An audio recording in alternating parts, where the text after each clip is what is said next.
বলো 2007 10 মনে হয় 2010 2010 10 আর 7 অনেক পার্থক্য কিন্তু তাহলে বলছি 2010 আপনার কোন স্মৃতি মনে পড়ছে? আমরা হাতির ঝিলে গিয়েছিলাম, অনেক বৃষ্টি ছিল। আপনার 2000 কোনোভাবেই ঝগড়া লাগাতে পারবেন না। 2010 এর স্মৃতি? আমার 2007 2007 এর স্মৃতি কিরকম ছিল? তখন আমরা একটু সিনেমা করছিলাম না, শোয়ান ভাইয়ের। আচ্ছা, আপনি সিনেমা হলে কি প্রথম কবে চলচ্চিত্র দেখেছেন? ক্যান্টনমেন্টের বাসার সামনে একটা সিনেমা হল ছিল, গ্যারিসন সিনেমা হল। আচ্ছা, তো আমাদের ছিল যে ঈদের সময় যে ঈদের টাকাটা জমাতাম, ওই ঈদি দিয়ে আমরা সবাই সিনেমা দেখতে যাবো। আচ্ছা, তো আমি আসলে একদম ছোটবেলা থেকে একটু পাকা টাইপের, তা আমার আপনি ছবি দেখতে গেছেন। হ্যাঁ, তো সেই মানে ক্লাস 2-3 থেকে আমি সিনেমা হলে গিয়ে সিনেমা দেখি। আমার একটা সিনেমা দেখার কথা মনে আছে, সম্ভবত ঘর জামাই। আচ্ছা, ববিতা ফারুকের। ওটা আমি হলে গিয়ে দেখেছিলাম, এবং হল থেকে যে হাফ টাইমের সময় বেরিয়ে যায়, তারপর যখন লাইট অফ হয়ে যায়, এটা আমার মাথায় ছিল না। আমি পরে ঢুকে গিয়ে আরেকজনের কোলে বসে পড়ছিলাম। আপনি প্রথম কবে সিনেমা হলে গিয়ে চলচ্চিত্র দেখেছেন? শিবশিল্পী ছিলাম যে ছবিটাতে, সূত্র ভাইয়ের, সেটা একবার দেখতে গেছি। এটা কত সালের কথা? 1972-এ। না, আমি তোমার কোন ছবির কথা বলছি না, আমি আমার দেখো এখন কিন্তু সত্যি সত্যি ঠিক আছে। তখন আপনার বয়স কত? তখন আমি 8-9 এরকম। আবার আপনি স্কুলে পড়া অবস্থায় কিন্তু আপনি নায়িকা হয়েছেন। ওটাই নায়িকা? হ্যাঁ, স্কুলে পড়া অবস্থায় আমি নায়িকা হয়েছি, এটা ট্রু। আচ্ছা, কিন্তু ফেরদৌস ভাই, আপনি চলচ্চিত্রে কেন এলেন? এই উদ্দেশ্য কি ছিল? ধরেন ওই যে ছোটবেলায় ক্লাস 2 থেকে করার জন্য সে আসছে ফিল্মে। কেন? আমার কাছে বেসিক্যালি গ্ল্যামার খুব টানতো, গ্ল্যামারাস একটা মানে কাজের সঙ্গে জড়াবো। আপনার কি ছোটবেলা থেকে ওরকম কোনো ভাবনা ছিল যে আপনি একসময় হিরোইন হয়ে উঠবেন? না, ছোটবেলা থেকে আসলে ভাবনা ছিল না। একটা মজার ঘটনা আছে, মানে আমার বোন বেসিক্যালি আসার কথা ছিল ফিল্মে, সে একটা ছবি করেছেও। আচ্ছা, তখন একটা পুরনো স্টুডিও ছিল পাগলা, নারায়ণগঞ্জে, ওখানে। তো ওখানে স্বাভাবিক আমার বোন শুটিং করতে গেছে, আমিও গেছি আমার মা সহ। তো ফিল্মের একটা ভাষা আছে যে ফিল্মের ডাল পেটে পড়লে নাকি সিনেমায় আসতেই হয়। তো তখন ওখানে গিয়ে আমার বোন কাজ করছে, ও কোনো খাবার দাবার কিছুই খায়নি, আমি সেই ডালটা খেয়েছি, আমি সেই খাবারটা খেয়েছিলাম, সেজন্যই মনে হয় ফিল্মে আসা হলো। না, আজকাল প্রায় আমাকে অনেকে ফোন করে জিজ্ঞেস করে যে কিভাবে নায়িকা হব। আমার মনে হয় এটা একটা টিপস হিসেবে কাজে দিবে। ডাল খাও, ডাল খাও, ডাল খাও, ফিল্মের ডাল খাও। আপনাদের কাছে সেই প্রশ্নটা যেটা আপনারা এড়িয়ে গেছেন, যে আপনাদের দুজনের প্রথম দেখা হয়েছিল কোন সময়টা? এটা সিরিয়াসলি বলেন। মোস্ট প্রবাবলি 98-এ। খুবই মজার ব্যাপার, তখন আমি হঠাৎ বৃষ্টি শুটিং শুরু করেছি। আচ্ছা, শুটিং শুরু করেছি আমি, মানে ঢাকায় আসতেই শুনি যে মানে কার কি অবস্থা, নতুন একটা নায়িকা এসেছে, পূর্ণিমা। তো আমার একটা ফিল্ম সাইন করা ছিল মধু পূর্ণিমা। মধু পূর্ণিমার আমি এই আউটডোরে গেলাম, হতাপাড়া যাওয়ার পর নায়িকা, তখন ওরা নায়িকা নিয়ে একটু কনফিউজ যে কে নায়িকা, কে হবে। আমাকে বললো যে এই পূর্ণিমা। আমি শুনলাম যে না, I hard this is beautiful, খুব ভালো দেখতে এবং খুব ভালো কাজ করছে। আচ্ছা, তখন সে পূর্ণিমা এলো, তো দেখি যে একটা ব্ল্যাক, আই স্টিল রিমেম্বার, একটা কালো শাড়ি পরে এসেছিল। তো দেখলাম যে শি ইজ রিয়েলি প্রিটি। এবং ওই প্রথম দেখা। আপনি একটু বলেন তো যে ফেরদৌস ভাইয়ের সঙ্গে আপনার যে দেখা হয়েছিল সেই মোমেন্টটা কি আপনার মনে পড়ে? হ্যাঁ, সেটা মনে পড়ে। আমি খুঁজছি যে কোথায় নায়ক, কোথায়। তো উনি তো শর্ট দিচ্ছেন, উনি তখন কাজ করছিল, আমি বিকেলে গিয়ে পৌঁছাই। তারপর বলো আচ্ছা ঠিক আছে। তো যেহেতু মধু পূর্ণিমা আর বেদের একটা সাজ, ও বেদের ছেলে ছিল, তো বেদের সাজে লুঙ্গি পরা, ফতুয়া পরা, ওই অবস্থা একটা ছেলে, সুন্দর একটা ছেলে হেঁটে আসছে। তো বলছে যে উনি হচ্ছেন ফেরদৌস। ও আচ্ছা আচ্ছা। আমি এরকম করলাম, মানে সালাম দিব কি দিব না বুঝতে পারছিলাম না, আর ও হাই হ্যালো মানে হ্যান্ডশেক করার জন্য হাতটা বাড়িয়ে দিল। তো সেই থেকে আমাদের পরিচয়। দুষ্টু মেয়ে এবং মিষ্টি ছেলে। দুষ্টু মেয়ে, মিষ্টি ছেলে। আপনারা যখন বড় হয়েছেন তখন ভিউ কার্ড সংগ্রহ করতো স্টুডেন্টরা, আপনারা সংগ্রহ করেছেন? আমি তো করতাম, মানে আমার কাছে এখনো কিছু আছে। যেমন কার সংগ্রহ করতেন? সাবান আপার কিছু ভিউ কার্ড আছে আমার কাছে। আচ্ছা, আমার পুরনো কিছু জিনিস আছে, ওগুলো আমি রেখে দিয়েছি। খুব মানে আই পজেস দোজ থিংস। নায়ক আমার রাজেশ সাহেব। পোস্টার আমার খালি একটা বড় রেখার পোস্টার ছিল, কিন্তু ওটা একদম অনেকটুকু পিঠ খোলা বলে আর লাগাতে দিত না। আপনি পিঠ খোলাটা কিনলেন কেন? ওটি আমার ভালো লাগলো। আপনার এরকম কোন ভিউ কার্ড পিঠ খোলা? না পিচ ও শরীরটা না, ও সালমান খানের পোস্টার আছে। সালমান খানের ছিল না, আমি পোস্টার রেখেছিলাম, ভিউ কার্ড রেখেছিলাম মৌসুমী আপুর। আচ্ছা। আর শাবনূর আর সালমানের কিছু ভিউ কার্ড ছিল, সেগুলো আমি রেখেছিলাম, কালেক্ট করতাম। আর শাহরুখ খানের একটা বড় পোস্টার ছিল আমার রুমে, মানে বেডরুমে একদম। আচ্ছা, মানে টি শার্ট পরা, ওই যে দিলওয়ালে দুলহানিয়ার যে গিটারটা নিয়ে ওরকম টাইপের একটা। তখনও শাহরুখ খান সিক্স প্যাক করেনি, এই জন্য খালি ছোটবেলায় কোন একটা ছেলে এসে আপনাকে প্রেম পত্র দিয়ে গিয়েছিল, বা কেউ একজন একটা রোমান্টিক ডায়লগ আপনাকে লিখে দিয়ে গিয়েছিল, এরকম হয়েছিল? হ্যাঁ হয়েছে। তখন আপনি কোন এলাকায় থাকেন? আমি থাকি তখন হাতিপুর। আমি আসলে ছোটবেলায় খুবই মোটা ছিলাম, তো আমার বয়স অনুযায়ী আমাকে অনেক বেশি বড় মনে হতো। তো তখন স্কুলে আমাদের যে ডে শিফটের মানে শেষ হতো, তো স্কুলের ছেলেরা কি করতো, যখন আমি যে রাস্তা দিয়ে যেতাম ওখান দিয়ে আমার পায়ের উপর দিয়ে সাইকেল তুলে দিত, তারপর একটা চিঠি এরকম প্রেমিক, কিন্তু সাইকেল চালানো মানে আমার সামনে দিয়ে ওর যেতে হবে যাতে আমি ওকে একটু দেখি। আচ্ছা, আপনি প্রেমপত্র কবে পেলেন প্রথম? আমি যখন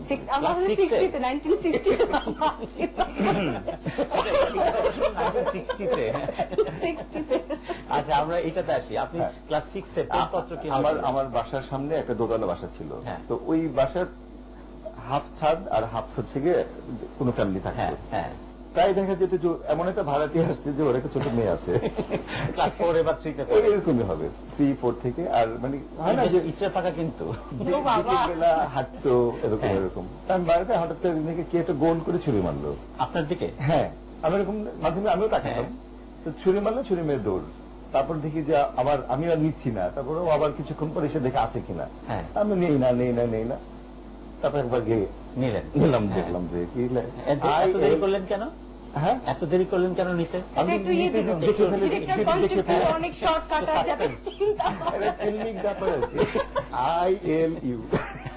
ILU, হ্যাঁ, তখন এটা খুব চলতো। তুমি কি কাউকে কখনো মানে প্রেমের প্রস্তাব দিয়েছো? সেটা আমি বলবো কেন, শুনি আমরা। না, আমি শুনি, আমরাই তো বলো। আমরা সাথে হাজার হাজার দর্শক আছে। আপনি কিন্তু একটা বলছিলেন ওই দিন, কি একটা আড্ডা দিতে গিয়ে, যে এরকম ক্লাস 7 আপনি। আমি দিইনি, কারণ আমার একটা ধারণা ছিল যে আমি ভালো দেখতে, আমাকেই দিবে সবাই। আপনি কি বিশ্বাস করছেন তার কথা? আমি কিছুই বিশ্বাস করি না। আপনাকে কি বলেছিল উনি কাকে প্রেম প্রস্তাব দিয়েছিলেন? তুমি দাওনি কাউকে? আমি কাউকে প্রস্তাব, কাউকে দাও নাই। কাকে দিলাম? সিনেমাতে দিছি, তোমাকে দিছি। আমি সিনেমার আগের কথা বলছি। আমি যখন প্রেমটাকে বুঝতে শিখলাম তখন আমি ফিল্মে চলে গেছি। তুমি প্রেম বোঝার আগে তো ছবি দেখতে গেছো 2-3 বছর যেতে। কিন্তু সিনেমা দেখা, প্রেম বুঝতে তো সময় লেগেছে। আমি যখন কাউকে ভালো লাগছে তখন দেখছি মানে বাংলাদেশের সব সুন্দরীরা আমার সামনে চলে আসছে। আপনি এত পরে বুঝেছিলেন, এটা তো আমাদের মনে হয় না। প্রেম তো আপনি আরো আগে বুঝেছেন। না, ওরকম বুঝি বলবে না যে সে প্রেমে পড়েছিল বা প্রেমে। আপনি এরপর থেকে সিটে ট্রু, ফলস, ইগনোর এই অপশন গুলো রাখবেন না। এই যে যখন প্রেম মানে কি, প্রেমটা ছিল কিন্তু আমি একটু সিনিয়র আপাদের প্রেমে পড়তাম। আপনি প্রথম কখন প্রেমটা অনুভব করলেন? আমি একটু আগেই করলাম। আপনি কাউকে মানে প্রেম প্রস্তাব দিয়েছিলেন? আমি না। আপনাকে সরাসরি এসে কেউ দিয়েছিল? সরাসরি দিয়েছিল। এই ঘটনাটি শুনতে চাই। আমার ঠিক বাসার সামনেই একটা বিল্ডিং ছিল, সেখানে পুরোটা ছাদটা খোলা ছিল, রেলিং ছিল না। ওখানে দুটো ছেলে, দেখেন সব জায়গায় প্রেমের সঙ্গে একটা ছাদ দরকার, ছাদ কিন্তু থাকবেই। আর বারান্দায় বিকাল হলে আমরা বারান্দায় যেতাম, কারণ ছাদে যেতে মানা করতো। তো ওই বারান্দা থেকে আর ওই ছাদ থেকে মানে হাই হ্যালো, 5 দিন 6 দিন 7 দিনের দিন সেও হাই বললো, আমিও হাই বললাম। বললো যে কোথায় পড়ো বা কিছু, আমরা নিচে, আমি স্কুলে যাই এতটা টাইমটা আমি আবার কাগজে লিখে দিয়েছিলাম এতটা টাইমে। তো সে একদিন দেখে চলে আসছে, তো তখন সে এসে বললো যে হ্যাঁ তোমার সাথে তো সবসময় দূরে দূরে দেখা, তো তুমি এখানেই পড়ো? হ্যাঁ, তোমাকে দেখে বুঝতে পারছেন এখানেই পড়ি। বললো না, তোমাকে আমার খুব ভালো লাগে, আম্মা বকবে, আমি বলে চলে গেছে। আম্মা বকবে বলে চলে গেছে। আসলে আপনি বিয়ে করেছিলেন কত বছর বয়সে? ফেরদৌস ভাই কত বছর বয়সে? আর বিয়ে করার বয়স আসলে কত, এটা আমরা জানতে চাবো। তার আগে একটা বিরতি নিতে যাচ্ছি। সুপ্রিয় দর্শক, আমরা আলোচনার এই পর্যায়ে, আড্ডার এই পর্যায়ে, কথোপকথনের এই পর্যায়ে একটা বিরতিতে যাচ্ছি। এসে কথা বলবো আমাদের প্রিয় এই দুই তারকার সঙ্গে।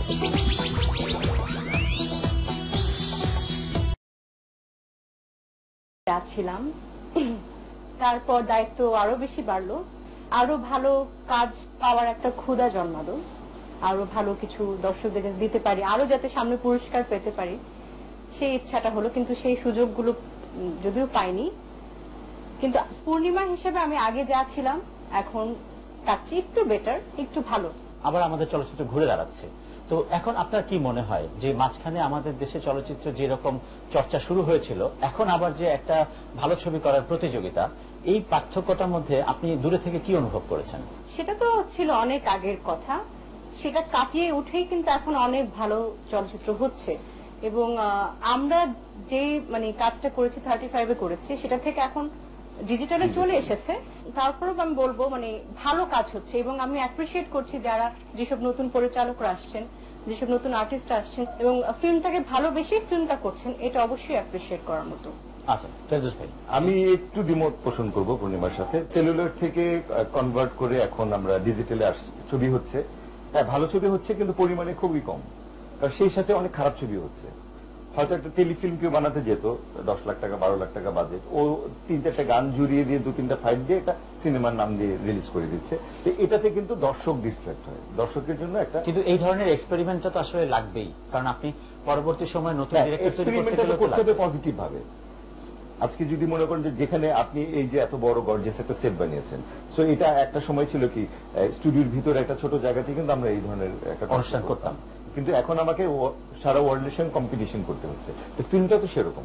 তো আমাদের ফিল্মটাকে যদি আমরা এখন ঝকঝকে কিছু গান নাচ দেখি, বাট সেই অর্থে কিন্তু হাতে গোনা কয়েকটা ছবি, সিনেমা বলতে গেলে কয়েকটাই হয়। শুরুতে একটু জায়গায় আমরা অনেকটা প্রতিজ্ঞাই করেছিলাম যে আমরা কোনো সিরিয়াস আলোচনায় যাব না, কিন্তু তারপর আমরা ওই দিকে চলে গেলাম। আপনার কাছে আমাদের প্রশ্ন, আরশিয়া আপনার কন্যা, আগে আপনি যখন একা ছিলেন বা আপনার বন্ধু বান্ধব, আপনার চলচ্চিত্র, কিন্তু এখন তো আপনার কন্যা আপনার সামনে, আপনার কাছে কেমন মনে হয়? কন্যা মানে হচ্ছে পৃথিবীর সবচেয়ে বড় সুখ, আর ওর মুখের দিকে তাকালে আর কোনো কিছু আমার মাথায় আসে না।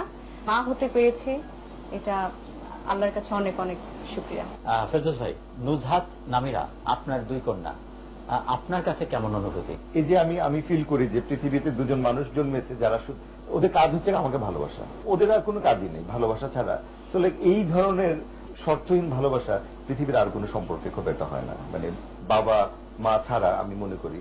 সো এই কারণে আই এম রিয়েলি হ্যাপি যে আল্লাহ আমাকে এইরকম অসম্ভব দুটা পুতুলের মতো নিয়ে দিয়েছে, যে যাদের মুখের দিকে তাকে অনেক কিছু ভুলে যাই, এবং মানে নিজের জীবনটাকে আমার মনে হয়েছে যে মানে আমি অনেক সুন্দর করে এখন বুঝি। আমরা সৃষ্টিকর্তার কাছে শুকরিয়া জানাচ্ছি। এবার আপনাদের দুইজনের 2টা ছোট কাজ আছে, সে হচ্ছে আপনি 2 বাক্যে ফেরদৌস ভাইয়ের প্রশংসা করবেন এবং 2 বাক্যে ফেরদৌস ভাইয়ের দোষ বলবেন। আপনি 2 বাক্যে পূর্ণিমার প্রশংসা করবেন, তার দোষ ধরবেন। তার আগে আমরা একটা বিরতিতে যাচ্ছি। সুপ্রিয় দর্শক, আমরা আমাদের কথোপকথন অনুষ্ঠানে এবার একটা বিরতিতে যাচ্ছি। ফিরে এসে কথা বলবো আমাদের প্রিয় এই 2 তারকার সঙ্গে। যাচ্ছি বিরতিতে। 2 বাক্যে আপনি চিত্রনায়ক ফেরদৌসের প্রশংসা, ভালো দিক বলবেন এবং দোষটা বলবেন। বলুন। 2 বাক্যে বললে তো আসলে শেষ হবে না, পুরো রচনা লিখতে হবে। ভালো বলার জন্য না মন্দ বলার জন্য? না, খারাপটার জন্য তো 5-6টা বই হয়ে যাবে, ভালোটার জন্য একটা পাতা হলেই হবে। কিছু তো ইন্সপায়ার করলাম তো বই লেখার জন্য, আগামী বই মেলা বের করে দিও। না, বলছি ভালো হচ্ছে ও খুবই মজার একজন মানুষ, ভালো মানুষ, আর খুবই প্রফেশনাল, আর কাজ পাগল মানুষ। অনেকগুলো বললাম, ও কাজ খুব ভালোবাসে। আচ্ছা। খারাপটা হচ্ছে ও এখন একটু বেশি প্রফেশনাল হয়ে গেছে, মাঝে মাঝে আমাদের সাথে আমরা ওকে পাই না, ফোনেও পাই না। বলেন, এবার আপনি সত্যি সত্যি বলেন। পূর্ণিমার ভালো কেউ বললে কেউ সম্বন্ধে খারাপ আর বলা যায়? পূর্ণিমা গান গেতে ইচ্ছে করতেছিল, কিন্তু মানে আমার তো গান গাইতে পারে, গান গেলে গানটা আবৃত্তি করে, ও হয়তো উঠে চলে যাবে। হুমায়ুন স্যার একটা গান যে চাঁদনি পশরে কে আমায় মনে করে, কে আইসা দাঁড়াইছে গো আমার দুয়ারে, এই যে বাহিরে চাঁদের আলো ঘর অন্ধকার। তো পূর্ণিমার হচ্ছে করে মানে একটা ঝলমলে একটা ব্যাপার আছে, মানে পূর্ণিমাকে দেখলে একটা মন ভালো হয়ে যায়। বাহিরে চাঁদের আলো ঘর অন্ধকার, আমরা দেখাতে না যাই। আপনি ঠিক আছে, প্রশংসা করলেন। পূর্ণিমার মধ্যে ওর নামের মতোই একটা ব্যাপারের মধ্যে আছে। আচ্ছা, she is a very nice person. ওর খুব ভালো মানে ডিপেন্ড করা যায়, কিন্তু ওর একটা খারাপ গুণ আছে। ও আমার মানে খারাপ দোষ একটা আছে, অসম্ভব খারাপ দোষ হচ্ছে খুব বাজে রকমের জেদ। আচ্ছা, যেটা আমাদের প্রত্যেকেরই আছে, কিন্তু ওরটা খুব বেশি প্রকাশ পায় এবং এতে করে ওরই লস। জেদ, রাগ, অভিমান সবকিছু মিলিয়ে ওর জন্য মাঝে মাঝে এমন কিছু সিদ্ধান্ত নেয়, ধাম করে একটা সিদ্ধান্ত নিয়ে ফেলে, বা সেটার জন্য সে নিজেই পস্তায় পড়ে, বাট ও নিয়ে ফেলে। এটা আমাকে সবসময় বলে। আমি ওকে বলি যে তোমার এই রাগ কন্ট্রোল করা উচিত, এবং অনেক ভালো ভালো কাজের জন্য হয়নি। ভালো ভালো সমালোচনা হয়েছে দুজনের। এবার আমরা অনুষ্ঠানের শেষ পর্যায়ে চলে এসেছি। আপনাদেরকে 10টা প্রশ্ন করব, আপনাদেরকে সেই উত্তর দিতে হবে সঙ্গে সঙ্গে, ঠিক আছে? একদিনের জন্য প্রধানমন্ত্রী হলে কি করবেন? রাস্তার ঘাটে যত গাড়ি আছে সব কমাবো, জ্যাম জট কমাবো আমি। আচ্ছা, প্রেমে পড়েছেন কয়বার? অনেকবার। হাজবেন্ড? ও তো পার্মানেন্ট প্রেম। আচ্ছা, দিনের কোন সময়টা গুরুত্বপূর্ণ বেশি? সব সময়। সব সময়টাই? সব সময় গুরুত্বপূর্ণ। ওকে, নাইস। প্রিয় সিনেমা? কেমন থেকে কেমন। প্রিয় নায়ক? ফেরদৌস। আমরাই তো। প্রিয় পোশাক? শাড়ি। কোন গুরুত্বপূর্ণ কাজটা এখনো করা হয়নি বলে মনে করছেন? মারবো, একজনকে ধরে মারবো আমি। আমরা গেলাম না যে কোন কে সে। আমরা এখন যদি আপনাকে প্রশ্ন করি, জীবনের কোন একটা সময়ে যাওয়ার ক্ষমতা আপনাকে দেওয়া হলো, তাহলে আপনি কি কোন সময়টাতে যাবেন? আমার প্রথম ছবির সময়টাতে যেতে চাই, এবং এখন আমি যা আছি, এখন আমি যতটুকু বুঝে কাজটা করি, আমি সেই সময়টাতে গিয়ে সেই বুঝে কাজটা আমি আবার করতে চাই। আচ্ছা আচ্ছা, ধন্যবাদ ধন্যবাদ। এবার আপনি একদিনের জন্য প্রধানমন্ত্রী হতে পারলে কি করবেন? একটা তো করে ফেললো, ওটা করার ইচ্ছে ছিল। গাড়িটা আমি কয়েকশো হল ডিজিটাল করে ফেলবো একবারে। আচ্ছা, প্রেমে পড়েছেন কয়বার? সব ইনফ্যাচুয়েশন। আচ্ছা, দিনের কোন সময়টা বেশি গুরুত্বপূর্ণ? সকালে ঘুম থেকে ওঠাটা। অবসর পেলে কি করেন? সিনেমা দেখি। আচ্ছা, গুড। আর প্রিয় চলচ্চিত্র?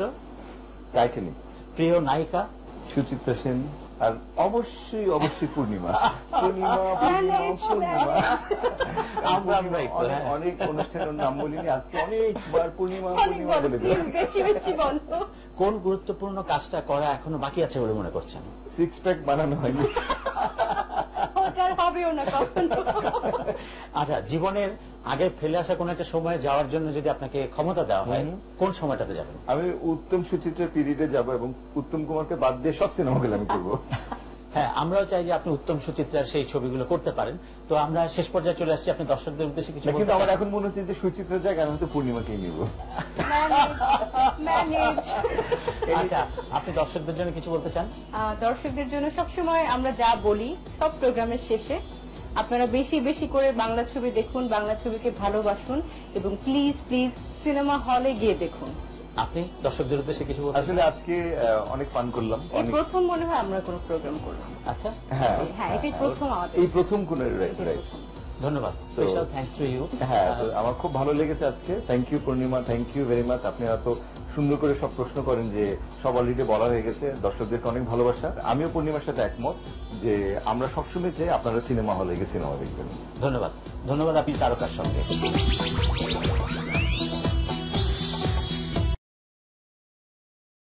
ছিলাম, তারপর দায়িত্ব আরো বেশি বাড়লো, আরো ভালো কাজ পাওয়ার একটা ক্ষুধা জন্মালো, আরো ভালো কিছু দর্শকদের দিতে পারি, আরো যাতে সামনে পুরস্কার পেতে পারি, সেই ইচ্ছাটা হলো। কিন্তু সেই সুযোগগুলো যদিও পাইনি, কিন্তু পূর্ণিমা হিসেবে আমি আগে যা ছিলাম এখন তার চেয়ে একটু বেটার, একটু ভালো।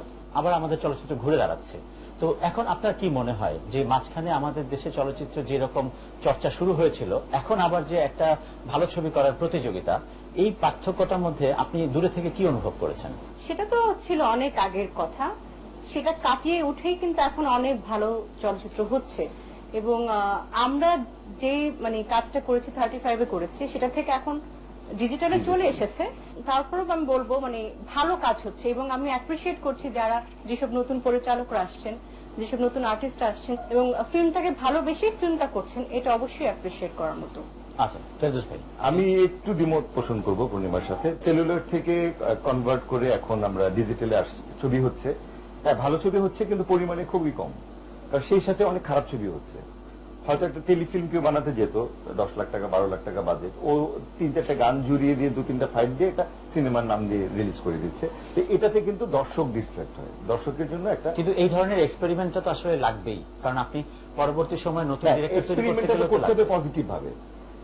আজকে যদি মনে করেন যে যেখানে আপনি এই যে এত বড় গর্জিয়াস একটা সেট বানিয়েছেন, সো এটা একটা সময় ছিল কি স্টুডিওর ভিতরে একটা ছোট জায়গাতে কিন্তু আমরা এই ধরনের একটা অনুষ্ঠান করতাম, কিন্তু এখন আমাকে সারা ওয়ার্ল্ডের সঙ্গে কম্পিটিশন করতে হচ্ছে। তো ফিল্মটা তো সেরকম, তো আমাদের ফিল্মটাকে যদি আমরা এখন ঝকঝকে কিছু গান নাচ দেখি, বাট সেই অর্থে কিন্তু হাতে গোনা কয়েকটা ছবি, সিনেমা বলতে গেলে কয়েকটাই হয়। শুরুতে একটু জায়গায় আমরা অনেকটা প্রতিজ্ঞাই করেছিলাম যে আমরা কোনো সিরিয়াস আলোচনায় যাব না, কিন্তু তারপর আমরা ওই দিকে চলে গেলাম। আপনার কাছে আমাদের প্রশ্ন, আরশিয়া আপনার কন্যা, আগে আপনি যখন একা ছিলেন বা আপনার বন্ধু বান্ধব, আপনার চলচ্চিত্র, কিন্তু এখন তো আপনার কন্যা আপনার সামনে, আপনার কাছে কেমন মনে হয়?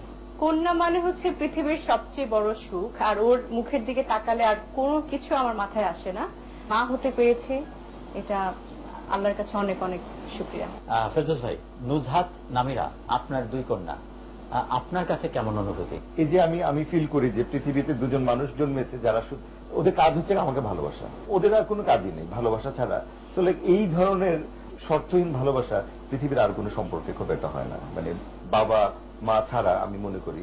সো এই কারণে আই এম রিয়েলি হ্যাপি যে আল্লাহ আমাকে এইরকম অসম্ভব দুটা পুতুলের মতো নিয়ে দিয়েছে, যে যাদের মুখের দিকে তাকে অনেক কিছু ভুলে যাই, এবং মানে নিজের জীবনটাকে আমার মনে হয়েছে যে মানে আমি অনেক সুন্দর করে এখন বুঝি। আমরা সৃষ্টিকর্তার কাছে শুকরিয়া জানাচ্ছি। এবার আপনাদের দুইজনের দুইটা ছোট কাজ আছে, সে হচ্ছে আপনি দুই বাক্যে ফেরদৌস ভাইয়ের প্রশংসা করবেন এবং দুই বাক্যে ফেরদৌস ভাইয়ের দোষ বলবেন। আপনি দুই বাক্যে পূর্ণিমার প্রশংসা করবেন, তার দোষ ধরবেন। তার আগে আমরা একটা বিরতিতে যাচ্ছি। সুপ্রিয় দর্শক, আমরা আমাদের কথোপকথন অনুষ্ঠানে এবার একটা বিরতিতে যাচ্ছি। ফিরে এসে কথা বলবো আমাদের প্রিয় এই দুই তারকার সঙ্গে। যাচ্ছি বিরতিতে। দুই বাক্যে আপনি চিত্রনায়ক ফেরদৌসের প্রশংসা, ভালো দিক বলবেন এবং দোষটা বলবেন। বলুন। দুই বাক্যে বললে তো আসলে শেষ হবে না, পুরো রচনা লিখতে হবে। ভালো বলার জন্য না মন্দ বলার না, জন্য? খারাপটার জন্য তো 5-6টা বই হয়ে যাবে, ভালোটার জন্য একটা পাতা হলেই হবে। কিছু তো ইন্সপায়ার করলাম তো বই লেখার জন্য, আগামী বই মেলা বের করে দিও। না, বলছি ভালো হচ্ছে ও খুবই মজার একজন মানুষ, ভালো মানুষ, আর খুবই প্রফেশনাল, আর কাজ পাগল মানুষ। অনেকগুলো বললাম, ও কাজ খুব ভালোবাসে। আচ্ছা। খারাপটা হচ্ছে ও এখন একটু বেশি প্রফেশনাল হয়ে গেছে, মাঝে মাঝে আমাদের সাথে আমরা ওকে পাই না, ফোনেও পাই না। বলেন, এবার আপনি সত্যি সত্যি বলেন। পূর্ণিমার ভালো কেউ বললে কেউ সম্বন্ধে খারাপ আর বলা যায়? পূর্ণিমা গান গেতে ইচ্ছে করতেছিল, কিন্তু মানে আমার তো গান গাইতে পারে, গান গেলে গানটা আবৃত্তি করে, ও হয়তো উঠে চলে যাবে। হুমায়ুন স্যার একটা গান, যে চাঁদনি পশরে কে আমায় মনে করে, কে আইসা দাঁড়াইছে গো আমার দুয়ারে, যে বাহিরে চাঁদের আলো, ঘর অন্ধকার। তো পূর্ণিমার হচ্ছে করে মানে একটা ঝলমলে একটা ব্যাপার আছে, মানে পূর্ণিমাকে দেখলে একটা মন ভালো হয়ে যায়। বাহিরে চাঁদের আলো, ঘর অন্ধকার, আমরা দেখাতে না যাই। আপনি ঠিক আছে, প্রশংসা করলেন। পূর্ণিমার মধ্যে ওর নামের মতোই একটা ব্যাপার ওর মধ্যে আছে। আচ্ছা, she is a very nice person. ওর খুব ভালো, মানে ডিপেন্ড করা যায়। কিন্তু ওর একটা খারাপ গুণ আছে, ও আমার মানে খারাপ দোষ একটা আছে, অসম্ভব খারাপ দোষ হচ্ছে খুব বাজে রকমের জেদ। আচ্ছা, যেটা আমাদের প্রত্যেকেরই আছে, কিন্তু ওরটা খুব বেশি প্রকাশ পায়, এবং এতে করে ওরই লস। জেদ, রাগ, অভিমান সবকিছু মিলিয়ে ওর জন্য মাঝে মাঝে এমন কিছু সিদ্ধান্ত নেয়, ধাম করে একটা সিদ্ধান্ত নিয়ে ফেলে, সেটার জন্য সে নিজেই পস্তায় পরে, বাট ও নিয়ে ফেলে। আমি ওকে বলি যে তোমার এই রাগ কন্ট্রোল করা উচিত। যেমন অনেক ভালো ভালো কাজের জন্য হয়নি। ভালো সমালোচনা হয়েছে দুজনের। এবার আমরা অনুষ্ঠানের শেষ পর্যায়ে চলে এসেছি। আপনাদেরকে 10টা প্রশ্ন করব, আপনাদেরকে সেই উত্তর দিতে হবে সঙ্গে সঙ্গে, ঠিক আছে? একদিনের জন্য প্রধানমন্ত্রী হলে কি করবেন? রাস্তার ঘাটে যত গাড়ি আছে সব কমাবো, জ্যাম জট কমাবো আমি। আচ্ছা, প্রেমে পড়েছেন কয়বার? অনেকবার। হাজবেন্ড? ও তো পার্মানেন্ট প্রেম। আচ্ছা, দিনের কোন সময়টা গুরুত্বপূর্ণ বেশি? সব সময়। সব সময়টাই? সব সময় গুরুত্বপূর্ণ। ওকে, নাইস। প্রিয় সিনেমা? কেমন থেকে কেমন। প্রিয় নায়ক? ফেরদৌস। আমরাই তো। প্রিয় পোশাক? শাড়ি। কোন গুরুত্বপূর্ণ কাজটা এখনো করা হয়নি বলে মনে করছেন? মারবো, একজনকে ধরে মারবো আমি। আমরা গেলাম না যে কে সে। আমরা এখন যদি আপনাকে প্রশ্ন করি, জীবনের কোন একটা সময়ে যাওয়ার ক্ষমতা আপনাকে দেওয়া হলো, তাহলে আপনি কি কোন সময়টাতে যাবেন? আমার বলো। 2007 10 মনে হয়। 2010। 2010। 10 আর 7 অনেক পার্থক্য কিন্তু। বলছি। 2010 আপনার কোন স্মৃতি মনে পড়ছে? আমরা হাতির ঝিলে গিয়েছিলাম, অনেক বৃষ্টি ছিল। আপনার 2000 কোনোভাবেই ঝগড়া লাগাতে পারবেন না। 2010 এর স্মৃতি? আমার 2007 2007 এর স্মৃতি কিরকম ছিল? তখন আমরা কি একটা সিনেমা করছিলাম না, শোয়ান ভাইয়ের। আচ্ছা, আপনি সিনেমা হলে কি প্রথম কবে চলচ্চিত্র দেখেছেন? ক্যান্টনমেন্টের বাসার সামনে একটা সিনেমা হল ছিল, গ্যারিসন সিনেমা হল। আচ্ছা, তো আমাদের ছিল যে ঈদের সময় যে ঈদের টাকাটা জমাতাম, ওই ঈদি দিয়ে আমরা সবাই সিনেমা দেখতে যাবো। আচ্ছা, তো আমি আসলে একদম ছোটবেলা থেকে একটু পাকা টাইপের, তা আমার আপনি ছবি দেখতে গেছেন? হ্যাঁ, হ্যাঁ। তো সেই মানে ক্লাস 2-3 থেকে আমি সিনেমা হলে গিয়ে সিনেমা দেখি। আমার একটা সিনেমা দেখার কথা মনে আছে, সম্ভবত ঘর জামাই। আচ্ছা, ববিতা ফারুকের। ওটা আমি হলে গিয়ে দেখেছিলাম, এবং হল থেকে যে হাফ টাইমের সময় বেরিয়ে যায়, তারপর যখন লাইট অফ হয়ে যায়, এটা আমার মাথায় ছিল না। আমি পরে ঢুকে গিয়ে আরেকজনের কোলে বসে পড়ছিলাম। আপনি প্রথম কবে সিনেমা হলে গিয়ে চলচ্চিত্র দেখেছেন? শিশুশিল্পী ছিলাম যে ছবিটাতে, সূত্রধার, সেটা একবার দেখতে গেছি। এটা কত সালের কথা? 1972-এ। না, আমি তোমার কোনো ছবির কথা বলছি না, আমি আমার দেখো এখন কিন্তু সত্যি সত্যি ঠিক আছে। তখন আপনার বয়স কত? তখন আমি 8-9 এরকম। আবার আপনি স্কুলে পড়া অবস্থায় কিন্তু আপনি নায়িকা হয়েছেন। ওটাই নায়িকা। হ্যাঁ, স্কুলে পড়া অবস্থায় আমি নায়িকা হয়েছি, এটা ট্রু। আচ্ছা, কিন্তু ফেরদৌস ভাই, আপনি চলচ্চিত্রে কেন এলেন? এই উদ্দেশ্য কি ছিল? ধরেন এই যে ছোটবেলায় ক্লাস 2 থেকে করার জন্য সে আসছে ফিল্মে। কেন? আমার কাছে বেসিক্যালি গ্ল্যামার খুব টানতো, গ্ল্যামারাস একটা মানে কাজের সঙ্গে জড়াবো। আপনার কি ছোটবেলা থেকে ওরকম কোনো ভাবনা ছিল যে আপনি একসময় হিরোইন হয়ে উঠবেন? না, ছোটবেলা থেকে আসলে ভাবনা ছিল না। একটা মজার ঘটনা আছে, মানে আমার বোন বেসিক্যালি আসার কথা ছিল ফিল্মে, সে একটা ছবি করেছেও। আচ্ছা, তখন একটা পুরনো স্টুডিও ছিল পাগলা, নারায়ণগঞ্জে, ওখানে। তো ওখানে স্বাভাবিক আমার বোন শুটিং করতে গেছে, আমিও গেছি আমার মা সহ। তো ফিল্মের একটা ভাষা আছে যে ফিল্মের ডাল পেটে পড়লে নাকি সিনেমায় আসতেই হয়। তো তখন ওখানে গিয়ে আমার বোন কাজ করছে, ও কোনো খাবার দাবার কিছুই খায়নি, আমি সেই ডালটা খেয়েছি। আমি সেই খাবারটা খেয়েছিলাম, সেজন্যই মনে হয় ফিল্মে আসা হলো। না, আজকাল প্রায় আমাকে অনেকে ফোন করে জিজ্ঞেস করে যে কিভাবে নায়িকা হবো। আমার মনে হয় এটা একটা টিপস হিসেবে কাজে দিবে। ডাল খাও, ডাল খাও, ডাল খাও, ফিল্মের ডাল খাও। আপনাদের কাছে সেই প্রশ্নটা যেটা আপনারা এড়িয়ে গেছেন, যে আপনাদের দুজনের প্রথম দেখা হয়েছিল কোন সময়টা? এটা সিরিয়াসলি বলেন। Most probably 98-এ।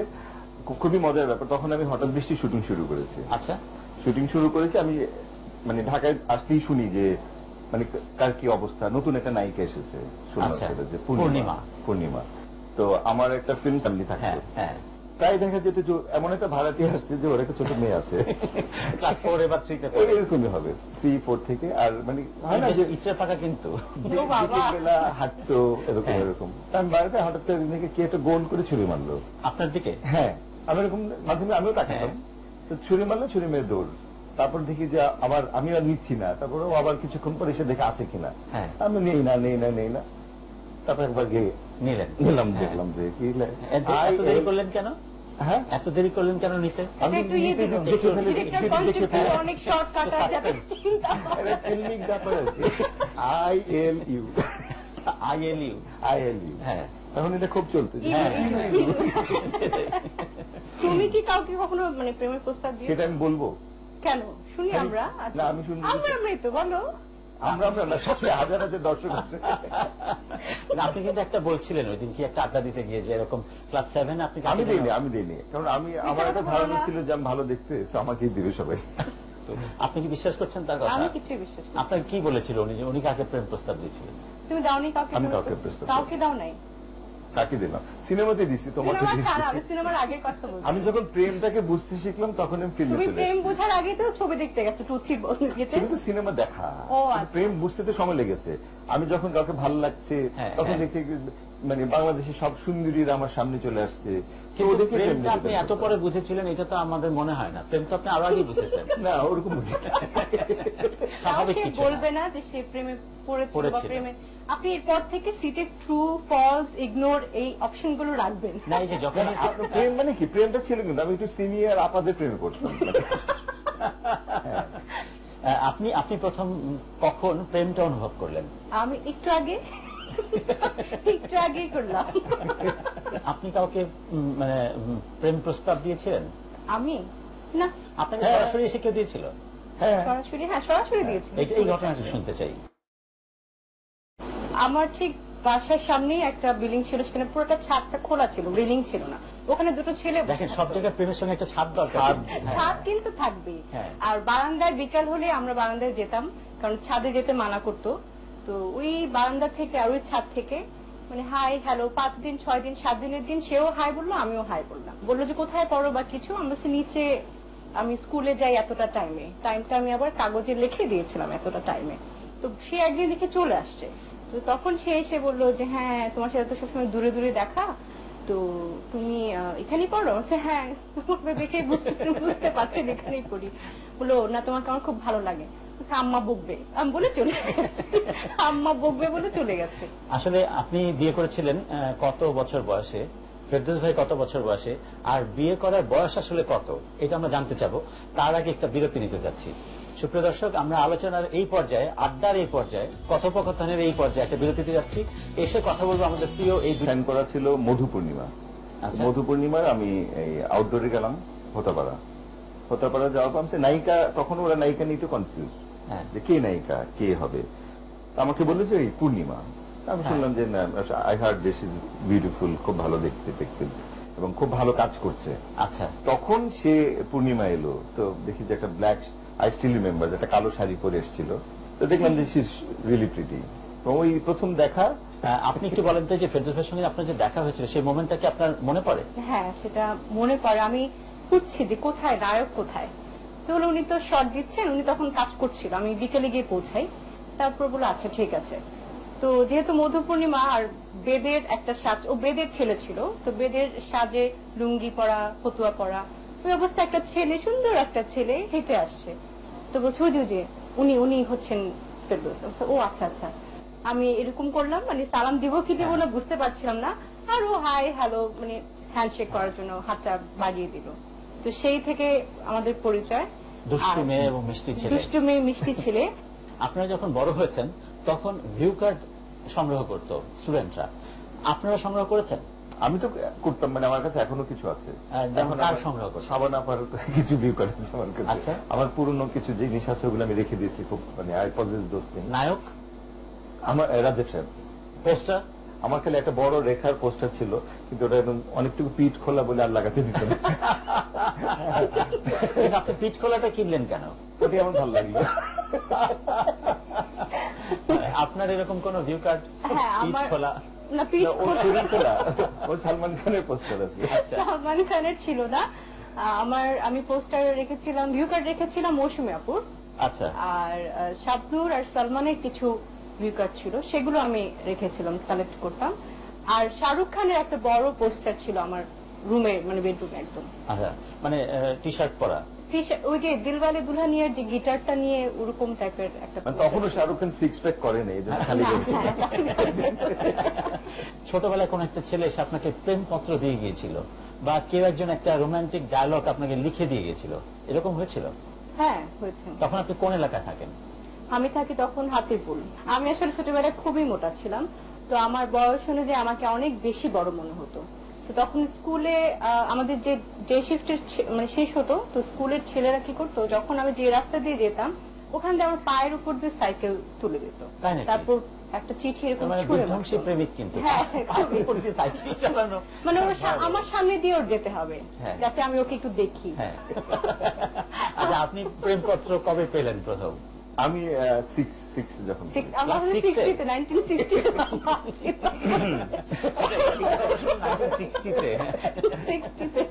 আচ্ছা, আমরা এটাতে আসি। আপনি ক্লাস 6 এ প্রেমপত্র কি? আমার বাসার সামনে একটা দোতলা বাসা ছিল, তো ওই বাসার হাফ ছাদ আর হাফ হচ্ছে গিয়ে কোনো